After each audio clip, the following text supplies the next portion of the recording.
Hello beautiful people. ఇప్పుడు నేను వేరే వర్క్ మీద మూవీ ఆఫీస్కి వెళ్తున్నా. సో వెళ్తుంటే నాకు ఇప్పుడు ఒక 1 వీక్ వరకు ఏం షూట్స్ లేవు, డేట్స్ కూడా ఏం రాలేదు. సో చాలా హాయిగా ఉండొచ్చు కదా, రిలాక్స్డ్గా ఉండొచ్చు, ఏ టెన్షన్ లేకుండా అని అనుకుంటున్నా. సో ఇప్పుడే ఇంకొక మేనేజర్ కాల్ చేశాడు. ఆల్రెడీ నేను ఆ మూవీ చేశాను, ఒక షెడ్యూల్ అయిపోయింది. మళ్ళీ ఇప్పుడు 25th సండేకి షూట్ ఉందంట.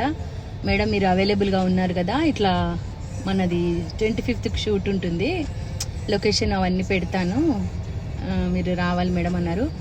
దాంట్లో కూడా మంచి క్యారెక్టర్ చేశాను, చెప్పేస్తా. ప్రిన్సిపల్ క్యారెక్టర్ చేశాను. నిజంగా చాలా సాటిస్ఫాక్షన్ ఉంది. ఈ మదరు, సిస్టరు ఇవన్నీ చాలా చేస్తున్నా. ఎస్, నాకు అవి కూడా సాటిస్ఫాక్షన్ ఇస్తుంది. పర్ఫార్మెన్స్ పరంగా నాకు ఏది ఇచ్చినా చాలా ఇష్టము.